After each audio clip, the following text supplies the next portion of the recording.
To the author, I'm going to first off saying, in the great words of Erykah Badu, keep in mind I'm an artist and I'm serious about my shit. Girl, I'm sensitive. Sensitive, serious about your shit, okay?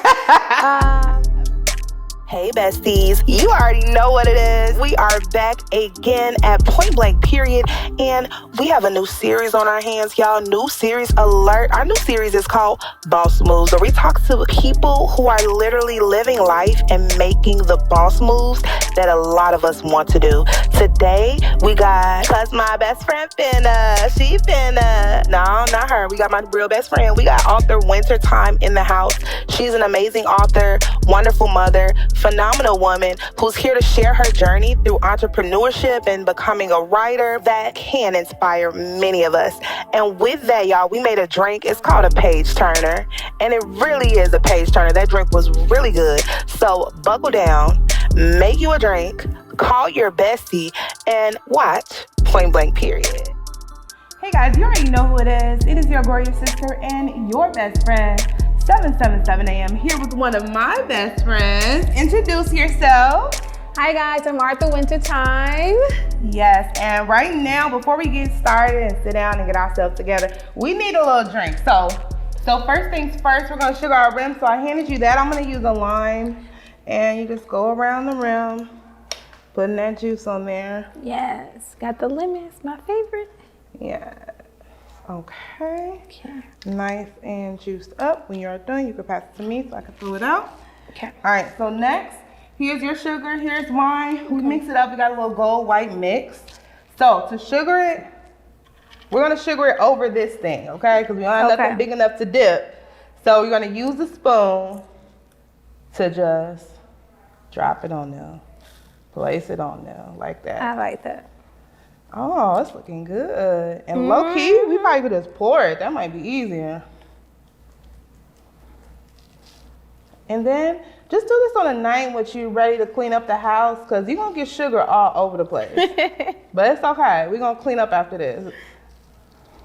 It's going to be worth it in the end. Wow. No, but that looks so cute, though. That's very cute. Yes. So. Oh, my bad, girl. I forgot to show you yours is right there. Oh, goodness gracious. While she's doing that, I'll put some ice in my cup. It's getting messy up in here. Yes, it's okay. We're going to clean it up. All right, we got her iced up. After the ice, I'm going to add some mango puree to my cup while she's sugaring, okay? And it's really up to your discretion. And making a mess, but... Okay. All righty. Looking good. All right, next I'm gonna ice you up. And then you got your mango puree. Just gonna drizzle that over your ice, however much you decide. Just depends on how sweet you want it to be. All right. Okay. Thank you. I'm a sweetie. Okay. I love it. So now after that, we got our maker's mark over there. We got these shot glasses.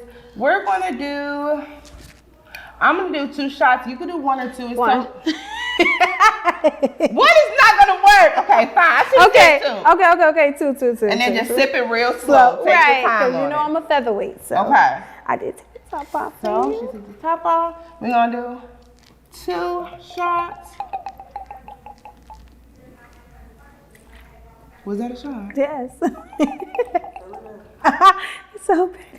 Okay, no, we just making sure now. All right, that was shot. And then after that, I want you to do 3 shots of iced tea. So here's the iced tea right here. Just do your little 3 shots of iced tea. Oh, that looks good. It's going to be delicious, y'all. Yeah, this looks real good. 3 shots. I'm going to do, yes, 1, 2 shots of this. Well, you know, a shot is really just like an ounce, right? Or an 1/8 of a cup. So I like this one. Okay. And we're doing 2 shots of this? You were supposed to do 1, but I did 2. So yeah, you called me. Go ahead and do 2. Let's see. All right, it's looking good. Yes. All right. Now, last but not least, one thing about me, I love a little acidity in mine. So I always top it off with something like a ginger ale. So we're just gonna top it off with ginger ale. So here's yours. Okay. Here's mine. All the way up to the tippity top. Okay. Oh, it's looking good. It's Oh, it's looking good. All right, now so you can make sure that everything's in there, we're gonna do our little spoonie and stir it up. so cute. Stir her up or him. We are not biased, okay? And we're, yeah, she's talking about, I'm getting sugar everywhere. Literally, it's so funny, okay. It's okay though. So we're gonna garnish it with a lime and a lemon at the top. And stir it a little bit more. Y'all love me. It's like, well, it just makes it taste fresh to me. Oh Lord. Last but not least, we need to add our straw. Cause I'm a straw girl. I love to drink out of a straw. So there are straws. Okay. One for you and one for me. Put your straw in. And I'll take a little napkin because I got a little messy. Me too. All right, let's cheers and try it out. It's so good. It's so cute. All right, so cheers. Oh, what was it? Okay, so to where we've been, right down here, to where we've been, click. Where we're going, now where we are, and where we're going. Don't whoop me, Blue, I'm sorry. Thank you, we're going to the big places. Try it out, let me know how you like it. Oh, baby, that's so good. Oh, that's good. Look, I made one yesterday for my sister. It was not this good. This is good. Oh my goodness. All right, y'all. Oh, wow. So meet us at the couch. You're going to love this one, okay? We are going to have a page turner, and this interview is going to be a page turner. Absolutely love tea. Oh, I love this winter time. So we'll see y'all in a second. Until next time. Peace out. Peace. Let's go. Oh my God, I'm finna talk some Oh Girl, my goodness. This is so good. Hey guys, and welcome back to Point Blank Period, and we have a new season coming at you.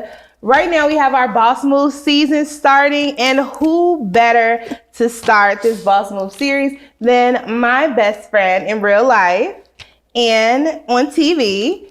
Well, why do I keep doing that? I'm sorry, I'm trying to tell y'all government. We talking about Wynta Time, not her, okay?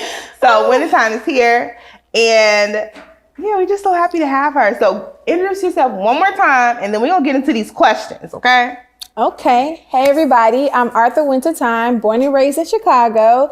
I write in the genres of Black romance, Black paranormal romance, Black thriller, and suspense romance as well.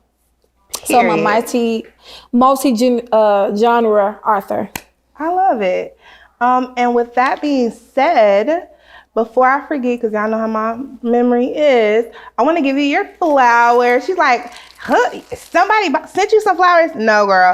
These are for you because, you know, in life, you really don't get your flowers for whatever you're doing. And you truly deserve them. Being a mom, being born and raised in Chicago, surviving through it all and keeping it moving, this is for you. So I'm so proud of you. Here you go, girl. Thank you, ma'am. Don't make me cry. You're welcome.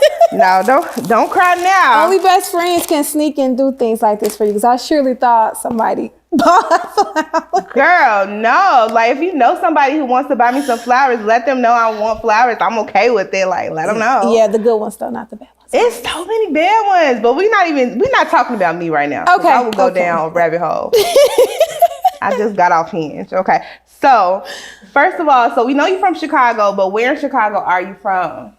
I am from what people in Chicago would call the low end, 37th and Wentworth. That is where I'm from, right down from White Sox Stadium. Okay. And growing up, like, what inspired you, like, to become a writer? Truthfully, your girl was born and raised in the projects. Okay. So most of the time when kids didn't have nothing to do, they just fought. And I got tired of fighting. Okay. So my computer teacher told me, like, you have the brains, but Miss Collins, I know there is something you could be doing other than fighting. And I'm like, I don't want to fight.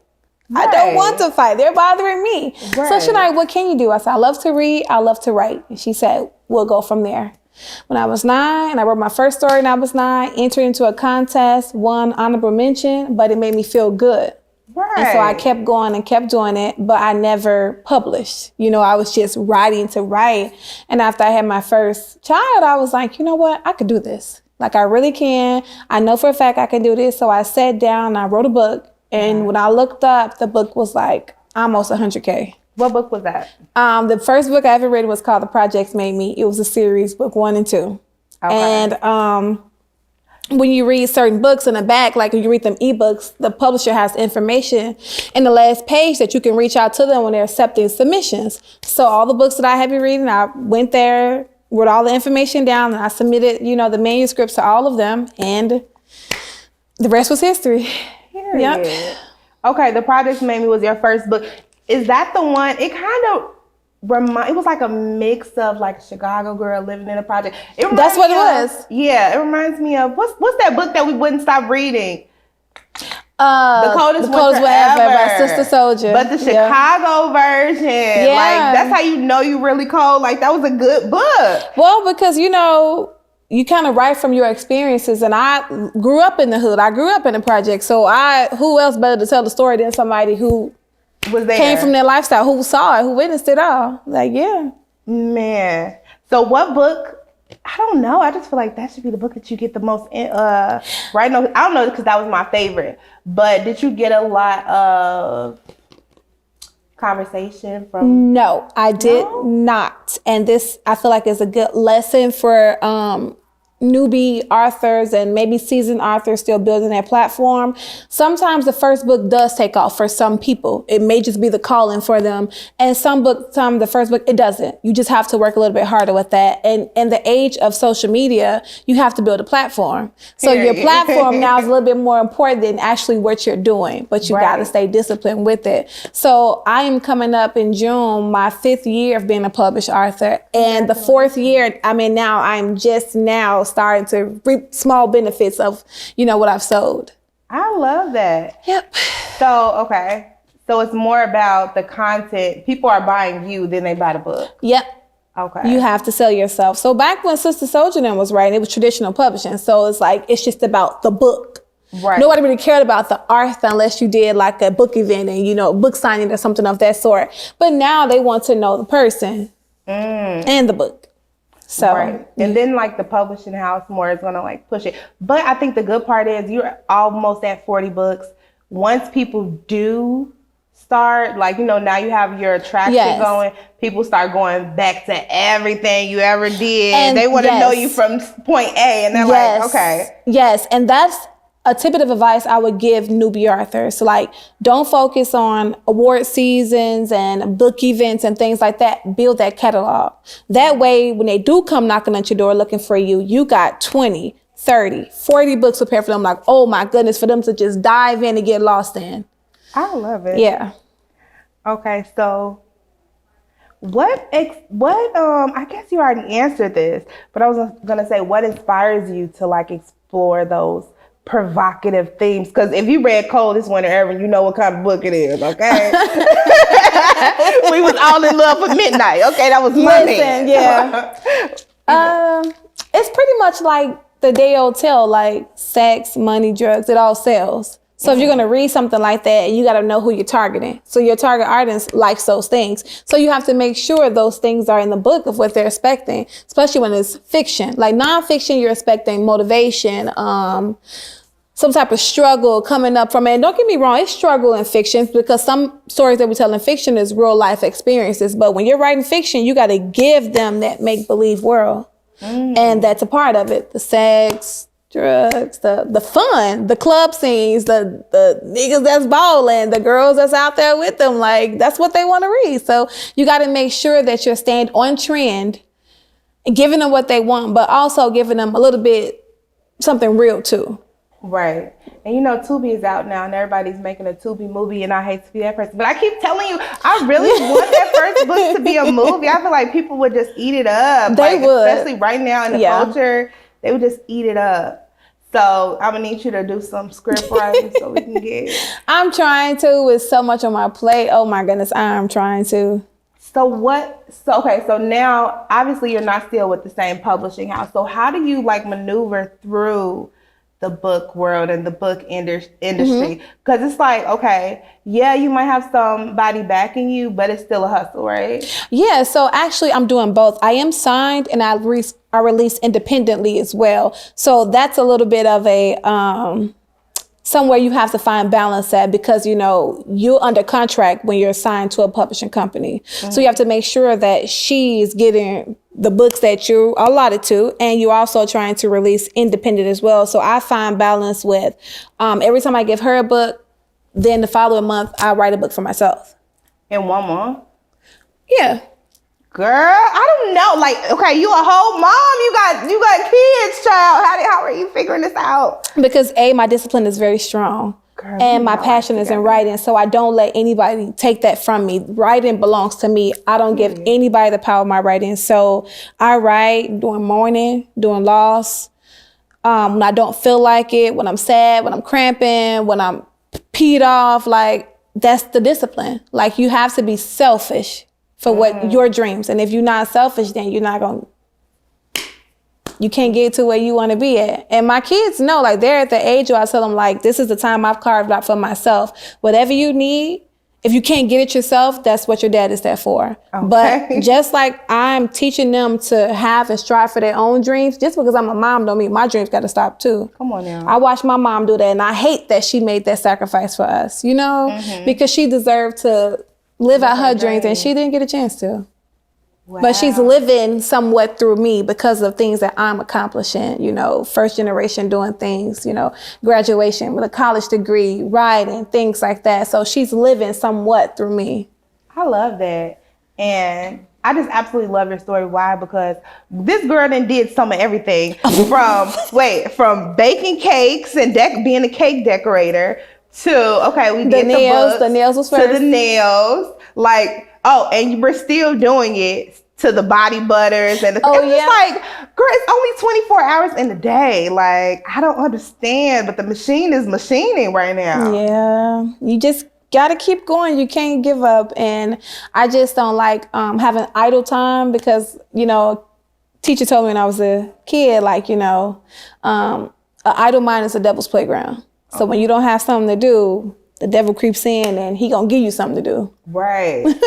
Girl. No, but she done did everything. Yeah. And then from all that, it all boiled down to writing. Yep. How did you feel through that journey? Because I feel like now doing podcasting or whatever, it took a lot for me to figure out that this is kind of what I wanted to do, or that I wanted to create this, right? Mm-hmm. And now I'm happy. I'm like, all right, this is what I wanted. But when I was shuffling through all the other stuff that I was good at, it was, I don't know, it's frustrating. I don't know. So how did you keep going, or I don't know, figure it out? What did it for me was the fact that, like I said, I have been writing since I was a kid. So the stories never stopped. I've always had stories in my mind. The littlest things in my life can inspire a story. And I just got to the point where I just got tired of all these stories being in my head, and I'm like, I got to get them out. Oh, wow. So I went through a little bit of, not loss, but like hurt. Mm. And I needed that hurt to fuel me and let me know, like, you can't put all your energy into this. Come on now. This is what you're putting your energy into. I've learned a hard lesson where it's about the intimacy with God. We have this thing where we lean on our peers too much, and they are people. Yeah. So we can't expect them to help us as much as God can, because they going through it themselves, you know? Mm-hmm. And once I learned that vital lesson, like, listen, lean on God more, lean into your intimacy with him, everything else just came into fruition. Like, I know this is what I want to do. So my goal, I'm setting myself up with like saving royalty checks and working and trying to just save so much for when I do resign from my job, like I can live off my books for the remainder of my life. Man, I absolutely love that, because sometimes, like, honestly, we all hate to go through pain and heartbreak, but your heartbreak is like where you're going to find your purpose. You need because it's going to teach you how to get up when you don't feel like getting up. Absolutely. So I lean on that. Yep, lean on it. Girl. You've been there through the darkest hours, okay? So. Because I'm trying to remember, I remember when your career first started after you had Jahan, he's like, I'm just going to write. I've been reading these books and I know I could just write. Yeah. I'm like, girl, go on ahead. Yeah. And she started writing, and it was how to stop saying. Non-stop. Yep. I love it. And that little heartbreak taught you, and now they're like, listen, wow. Yes, it did, girl. Should have known better. Listen. Didn't think I would leave. But I needed that. Better than to doubt me. It don't matter if I'm right, matter if I'm wrong.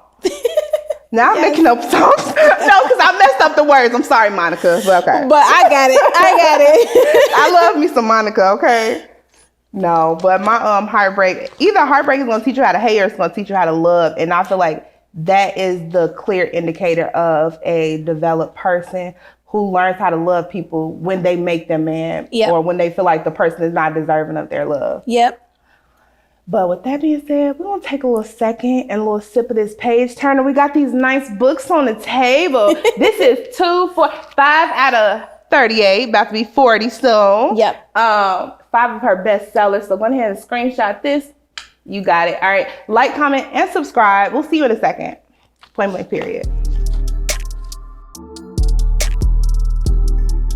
All right, guys, and welcome back to Point Blank Period. And you know what time it is. It's time for your favorite segment. It is time for the fast track Fifi, okay? Shout out to Stunt Taylor. You know we love you here at Point Blank Period.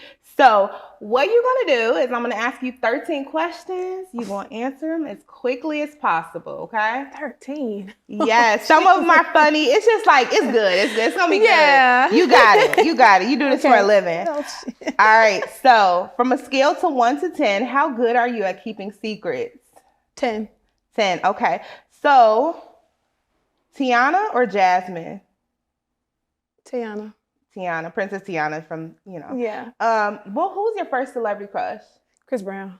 Chris Brown. Okay, that's the memorable one. Real. Okay. Right. Your man ain't me. I know. Okay. Listen. So, do you like dawn or dusk? Dusk. Okay. If you could travel back in time, what period would you go to? Roaring 20s. Okay. I want to Where dance. would you be living? Where would I be living? Britain, probably. More than likely. All right, look, get your man to Britain, okay? Listen. All right, do you snore? No, but my husband said I does. Lying. These Right. lying about it. Lying, Okay. girl. So, what's the place you want to travel to the most? Oof. Got me on that one. If you can go anywhere today. Britain, probably. Britain? Okay. Yeah. What is your favorite junk food? Sour Patch Kids. Okay. What is your favorite childhood TV show? Power Rangers. Power Rangers. I remember those days. Who is your favorite Power Ranger? Red Ranger. Okay. Then the White Ranger. No, actually the White Ranger. Because he was that guy, okay? He was the captain. Girl, you don't want to be the Pink Ranger? I want to be with him. Okay. What is your favorite season? Winter. Winter, duh. We got winter time on the couch. What was your last Halloween costume? I was Minnie Mouse. Minnie Mouse. Cake or pie? Cake. Cake, period. Right. Do you ever post inspirational quotes on social media? I do. Okay. Well, that was that on that. That was a fast track Fifi. And I forgot for my girl to introduce herself. So go ahead and introduce yourself to the people. Let them know who you are. Okay. Hi guys, I'm author Wynta Time. I'm a local Chicago author, born and raised here, and I write in the genres of Black romance, Black paranormal romance, Black mystery thrillers, and suspense. Period. Okay. So as we sip on this page turner, we're going to keep it moving to point blank period. See you in a minute. All right, guys, and we are back. So my question is, and I guess you kind of already said it, but like, what is the process for like developing something new? As far as books? Yeah, like a new book, a new series. So one of the most important things is you should outline. Doesn't have to be a full, complete outline, but it has to be outlined to the point where you know what you want your characters to look like, sound like, be like, you know? Right. Just list down chapter 1, a little bit of information you want to happen there, a little bit of information in the next chapter, things like that, dates and times, which your girl struggles with, okay? Because listen, I'm telling you guys to outline because sis don't outline, okay? I don't. I'm bad at it, and it's a waste of my time because how the stories move in my head, so I just have to get to typing. And when I go back in to do my self-edits, that's when I try to get the timeline, the dates, and everything like that fixed. But don't be like me. Outline. Okay. Do the right thing. Do the right thing. They actually teaching you right in school. Outline is important. Yes, it is. But it's not all for nothing. I'm sorry, girl. I'm looking because somebody tried to do a surprise calling me. If you ever surprise call me, you send me a text and say, hey, me and Lil John about to call you. Be prepared. This is what we're going to talk about. Yeah, let's double team him together, me and you, instead of me feeling like you double team me. But that is soapbox for another day and another show. So we're going to keep talking about this writing because I absolutely love it. And as a teacher, it's wonderful. And I see that you work in a school system too, which is like, I teach SPED now. You also are doing SPED. Yep.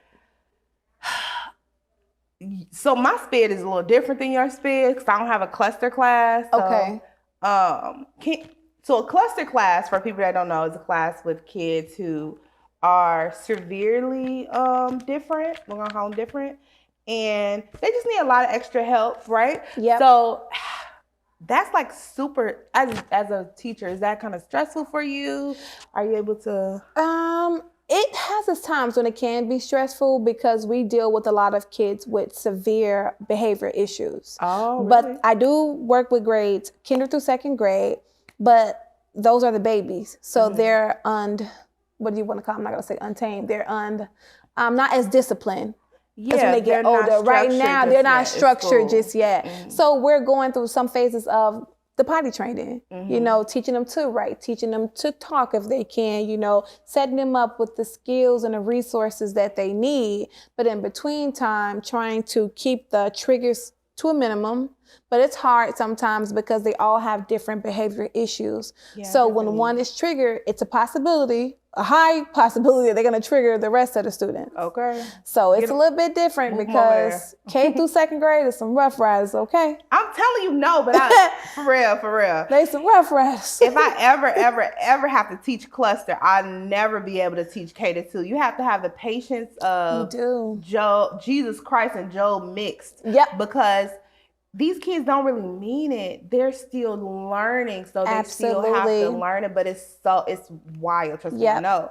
Yeah, because we have students that are nonverbal. Yeah, and we know for a fact they're not trying to be physical with us, like to harm us. We just know it's something that they need. Yeah. But the scratching, the pulling, the punching, like it could be very overstimulating. Yeah. And probably for both of y'all, you and absolutely, because they're frustrated that you don't know, you can't give them what they want because they want what they want when they want it. Right. And you're working hard to try to get them what they want, but it's like you got to play a mind game. Like you're trying to figure out, like, what is it? Is he gassy? Is he hungry? Is he sick? Is he in pain? Like it's hard to figure out at times, but once you're around the kids so much, you start to learn the behaviors. Okay, I know you do this when you're thirsty, you may do this when you have to go potty, So we're figuring out. It's a system, but it's different. You can never get too used to it because they change.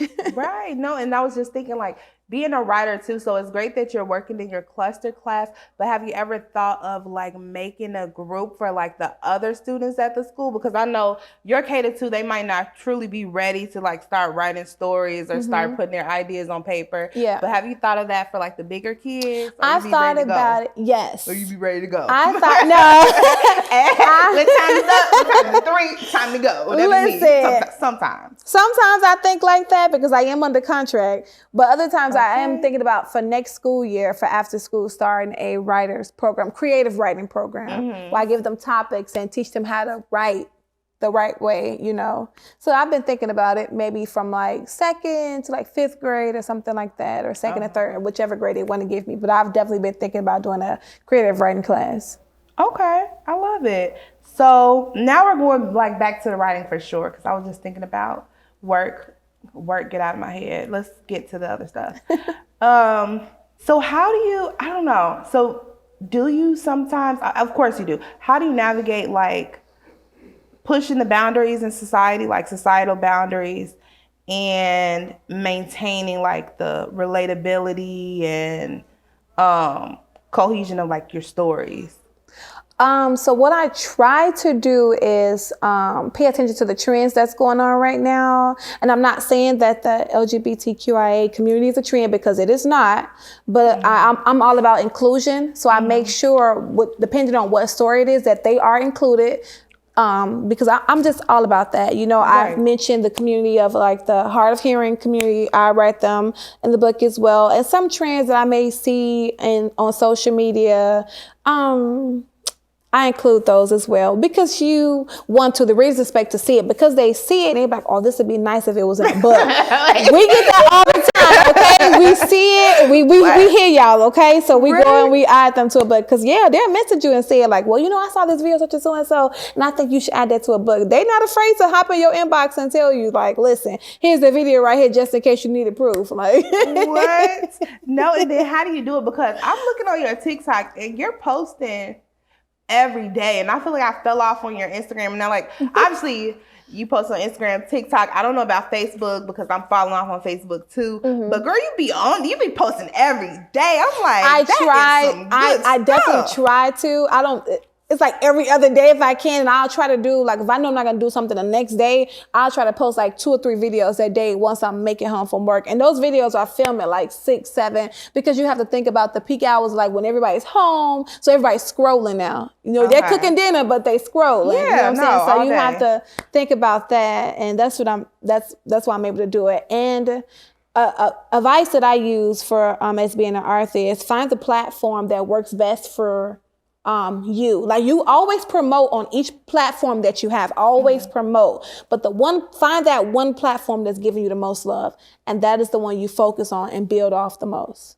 So which is your platform right now? TikTok. Sorry to you. Sorry to that man. Sorry to that girl. It's about to be taken away. So what you gonna do when they come for you, okay? What you gonna do when they come for you and take your platform away? Oh my God, have you thought about that? I still have the others. Instagram, I still use my ex, Twitter, and I still use Facebook. I use Instagram mainly for posts, like the collage pictures of the visuals of the characters that we create. Like, the readers love character visuals. So you go get you a man that's all oiled up and tattooed. They want to see it. You know what to do. They want to see it. Yeah. You know what I'm saying? So that's why I put most of that stuff at. And Facebook is just sharing the links and things like that. They've tightened up a little bit too. So you got to be careful what you're posting on them. Facebook? Yeah. They be trying it. Yeah, and I think too we have some, readers that, I ain't gonna call y'all haters, but some of y'all do. And y'all like to report posts. They will. They might not only be readers though. Yeah. You never know what the competition is doing. But the competition be competing. Yep. And I done thought about reporting to people's posts before, but I done held off. I'm like, yeah, they'll try to, like, oh, this post such and so. Brother, please, this is a cover of a book. How is this offensive? Right, and just scroll on. And it's so much craziness that, like, why can't you just ignore this? Yep. But what is a topic like that you feel like is provocative that you haven't written about yet? That's I don't know, because I've written about a lot. I've had poly books, like I've written them all. So I don't know. Taboo topics. I'm not afraid to write about. I'll write it. So let's see. Like, okay, you give me an example of what you think would be provocative, and I'll tell you, like, that's the best way to do it. Because I've written in all. Kelly, do you have the bleeps ready? Yeah. Well, I'm just joking. No, I don't know. So you talked about, so how about you run us through some of the topics that you talked about, even in these books that we have here today, just in case the ladies and gents want to read those. So run us through these topics or the provocative things that are in these books. Okay, so just like music has genres and books have genres, movies and books have tropes. So tropes are things like second chance romance, surprise baby. Surprise baby is nuts. Surprise babies. That's a big thing. What you call it? Paid to be married to. 90 Day Fiance. What is paid to be married to? Pay is like 2 strangers and you offer them, like, arranged marriage is what we call it. Yeah. So, like, I'll pay you a certain stipend. You pretend to be my wife so I can get this company from my dad or inherit this company from my family. So you have tropes. Mm-hmm. It's all kind of tropes. And if anybody needs a trope with me, you let me know if you're ready to trope. It's so many of them. Hey, look, how much you paying? And so I write romance and mystery. So romance has tropes, mystery has tropes. And so one of the, I guess, taboo if you want to call it, would be like the polyamorous tropes was like 3 couples. So it's like 2 guys and a girl, 2 girls and a guy. So I feel like that would be probably the most taboo on here for me. So yeah, I've written that though, and it was a hit because I didn't write it to fetishize the characters. I wrote it as it was just like a life thing, like this. They just an everyday routine for them.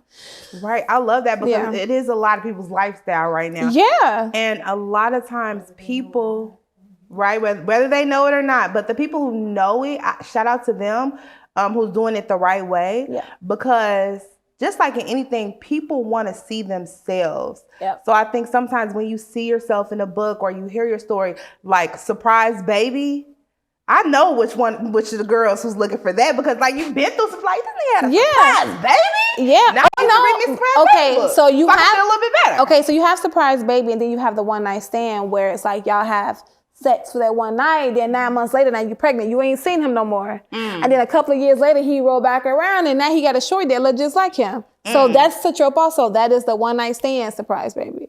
Yep. It's so many different type of tropes. Oh, one thing you do is characters, the way your characters look.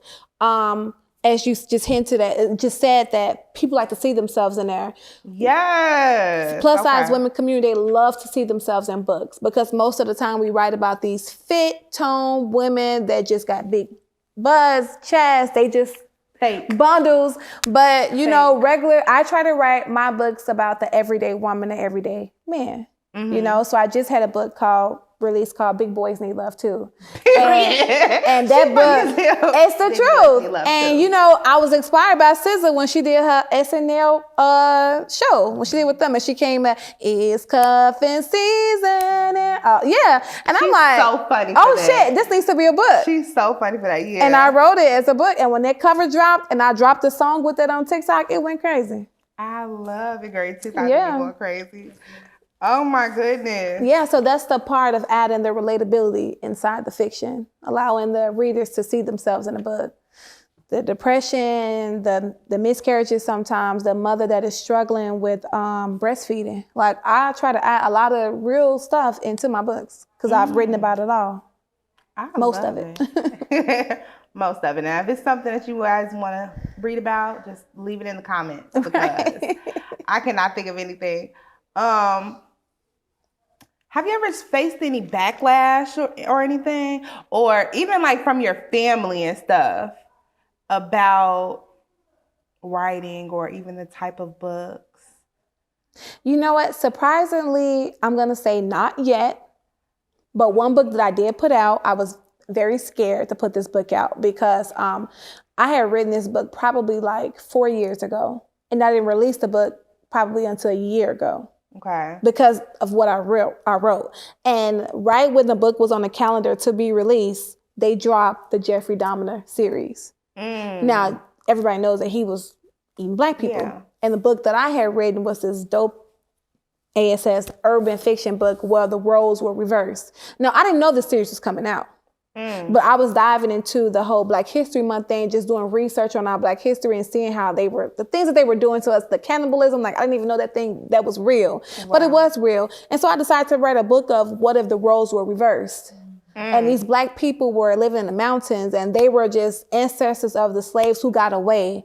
And they lived in this village with other indigenous people of different cultures, whether it was Native American and indigenous Black people from Britain or London or Australia, but they were all just Black people. Ice-style grills, rings, like this is the lifestyle that they lived, you know what I'm saying? So I wrote that, and one thing about the book was that white people could not live in their town. You can come, party, go to the casino, club, but you could not live there. So anytime like Dr. Umar now. They taught anytime crying. Let me stop. Because it was supposed to be, it was released. I was so scared to release it during Black History Month, so I released it during October as if it was like a Halloween type of thriller. Because I was fearful of the backlash I would get. Like I said, the Jeffrey Dahmer series had just dropped. So the white people that had tried to move in through gentrification, they were killed. Because we told y'all that y'all can't live here. So underground under the town was like a black market thing. So those that tried to move in, they was killed. Chopped up and processed and sold on the black market. So I was scared to release that book because it's like, white people being eaten, white people being killed, white people being sold. Like, what are you doing, you know? Right. But I decided to release as a Halloween thriller, and luckily, my Black readers, fan support base, they ate it up. Literally. They ate it up. That was the first, Wait, we're talking about cannibalism. they ate it up. It was the first book I had on Amazon that became a bestseller. I love it. What was the name of it? You didn't told us the whole plot. The name of the book is called The Body Ranch. No, you have to read it. I told you just the gist of it. The Body Ranch. Yeah. Girl, I don't know when, but we're going to have to get these to some audiobooks because I actually just struck my first audio deal. Really? So it's either coming this year, next year, but yep. What are they doing? What are they starting with? They're actually starting with one of these books. Okay. And who is doing it? Because you got some people that could read around here. I'm just joking. So this one here, Obeying His Law. Okay. So this one is struck for an official audio deal that will be on Audible through Amazon. Period. I'm so excited. Yeah. Okay. Wait. Yeah. So how did that happen? How did you do it? When I released the book, I don't know. The readers, I don't know if it was a promo or what, but the readers just ate it up. The book is awesome. It's amazing. And so my publisher, her agent reached out to her and was like, I want to shop this book for her. She was like, I've been hearing so much buzz about it, great things about it. She's like, I want to shop this book for her. And my publisher inboxed me like, hey, she's interested in shopping this book for you, just to heads up, you know, da-da-da-da. And from there, like some 2 weeks or so after that, she told me like, it's a deal. A deal has been struck. They bought it and sold it. I have received an advance for it and everything. So yeah. Congratulations. But we're going to stop there and have a little bit more of our page turner. And girl, you might have to read us the page it is. Give us Don't mind. Let us know. Because now I want to know. And I need to hear it because, you know, I'm just that type of girl. ADHD is nuts. But we'll see you guys in a minute. Like, comment, subscribe, share. Like, comment, subscribe, share. Shout out to Royalty Productions. And Kelly DeBelle is my producer. And also, Wynta Time, girl, shout out to you. All right, we'll see you in a second. Point blank period. All right, girls. So this is our last and final segment of Point Blank Period. So thank y'all for staying so long. You know I love you to life. So right now we're going to do our AITAs. That means Am I the Asshole? These were some scenarios sent in by some of our guests because we told them we were having an author. And we're going to listen. Okay. And we're going to offer advice. But then we're going to judge them too. We're going to say, this person is the asshole. You are the asshole, ma'am, or you are not the asshole, ma'am, sir. Okay? Okay. So on your board, asshole, not the asshole. Okay. And no erasing. Kelly's going to read it for us. I'm so excited. Okay. All right. Am I the asshole? Okay, let's go. I'm a novelist who has spent years pouring my heart and soul into crafting stories that challenge societal norms and provoke deep thought. Recently, I received a message from a reader who was deeply offended by the themes in one of my novels, or tropes, as you say. They accused me of promoting immoral behavior and claimed that my work was detrimental to society. Feeling defensive of my art, I replied to the reader with a lengthy explanation of my intentions behind the controversial themes, emphasizing the importance of sparking dialogue and challenging conventional thinking. I may have been a bit harsh with my response, dismissing a criticism rather than engaging in a constructive conversation. Now, I'm left wondering if I handled the situation poorly. Should I have been more open to criticism and empathetic to the reader's perspective? Am I the asshole for being defensive about my work instead of considering a viewpoint with more humility? Am I the asshole? That was a definitely difficult one. Not for me. Oh, okay. Maybe I'm trying to be politically correct. Okay.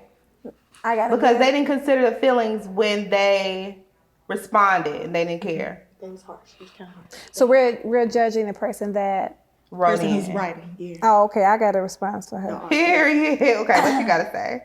Okay, 1, 2, 3, show. I knew you was gonna say not the asshole, but I just put asshole, but I should have put kinda asshole. So I'm gonna put kinda at the top. Can't put kinda. I know that's a part of the rules that I made up, but I made the rules, so I'm changing it. Kinda asshole. I don't know. Okay. Not the asshole. Why? To the author, I'm gonna first off saying, in the great words of Erykah Badu, keep in mind I'm an artist and I'm serious about my shit. Girl, I'm sensitive. Sensitive, serious about your shit, okay? Okay. What I've learned in this industry is that you got to take everything with a grain of salt. Everybody's opinion is their opinion. I wouldn't have gave her no lengthy ass response because you are entitled to think the way you feel. Some readers have this thing in them. Have this thing in their mind that the black art, the black urban stories that we create, is not as serious as the white ones tell. And it should be taken very serious because black romance matters, black struggle matters, black overcoming, black success, it all matters. So however she painted it, that's her art. That's the story that she's telling. So you either, take it with a grain of salt, where you read it, you too much care for it, move along. But the author in return, I wouldn't have responded because I just don't care. You are entitled to feel how you feel, and I move on. Whether you give me a 1 star or not, I'm going to release another book. Okay. So that's how I feel about that.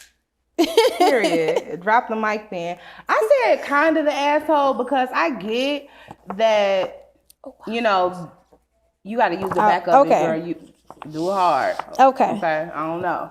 Sorry, but I get that the show, I don't know, I get the person was a little mean probably in their critique of what you were doing, but at the same time, it's a business. So, like you said, I'm just not going to respond. Like, I don't really care what you have to say, or I'll just say thank you and move on with the rest of my life because it's not worth you going toe-to-toe with that person. It's not worth your reputation, girl. Keep writing, keep doing, or boy, keep doing whatever you're doing, and let them stay where they was. Because it's obviously they're not going to, support you anymore. And they for sure not going to support you if you write them a mean, evil letter. They might try to put you out there. You do not want to be exposed. And everything don't need an explanation. Like I said, take it with a grain of salt. Just keep in mind that is their opinion. Right. Thank them like you said and just keep moving. But they wouldn't have got that. I just would have looked at it and kept on going. Okay. I like to like stuff. Yeah. But she probably received a review, and I think that's what she's talking about. Like, she received a review. And you can respond to reviews on Amazon. Oh. I don't, but. Yes, but don't respond because you don't want to turn somebody off to you because, like you said, people are buying you. They want to know you.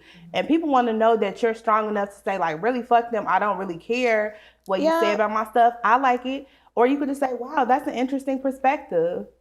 Just so that they know they're heard. But, bitch, I don't care because you're not going to change. The only way I would make you feel heard is if you personally inbox me. That's about the only time. Because platforms like Amazon that have books and Goodreads, you can reply. You can reply. I'm not going to do that. I'm sorry. I'm not. Your opinion is your opinion. Now, if you inbox me, I'll be kind to you because, listen, there may be a book I release and you might want to read the next one or something. I don't know, but I'm not going to do all that. I'm just not.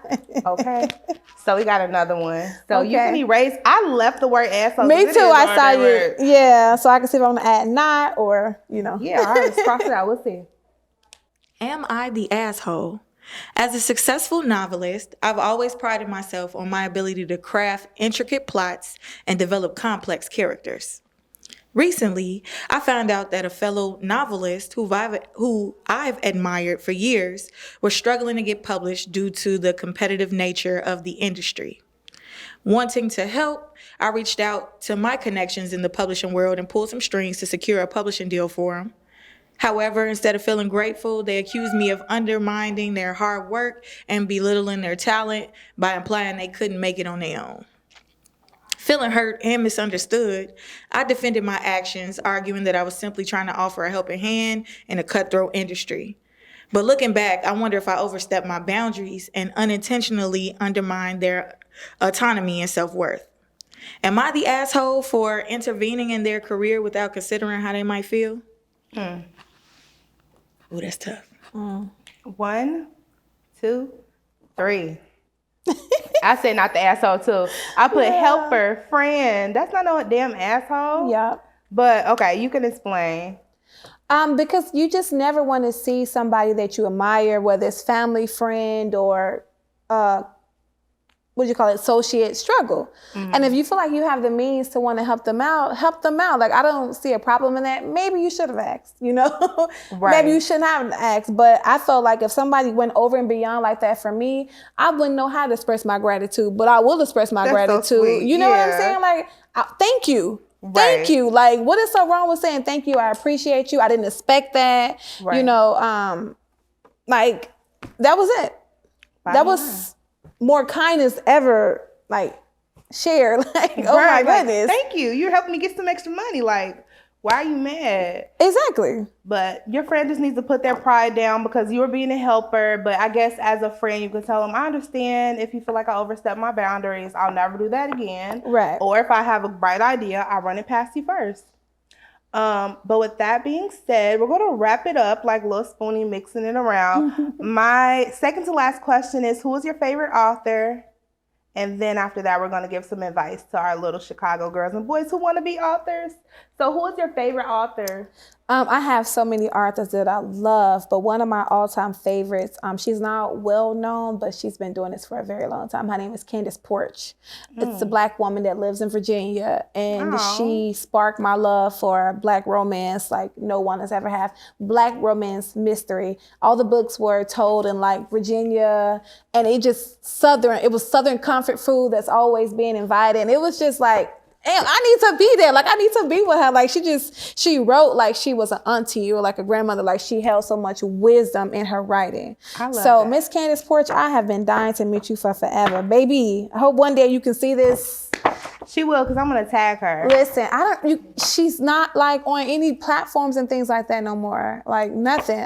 Trust me, I've been trying to find her, okay? What? Yes. Candace Porch is Beyonce? No. I'm joking. The truth is, she looked a lot like, look at this picture of Beyonce. You don't think she did it for so long? She did it for so long. I think once you take a break and you step back from it, I think she's not doing it anymore. But I wish she knew that her words were still touching people, Oh my God. If you even know her, if you're her family, Candace Porch, shout out to you for inspiring another Black woman. Or I don't know, is she Black or not? She Black. Okay, well, shout out to you for inspiring another Black woman. Thank you so much for being on the show. But now, last thing was, tell me, what is your advice for upcoming people who want to be writers? My number one rule of advice is discipline.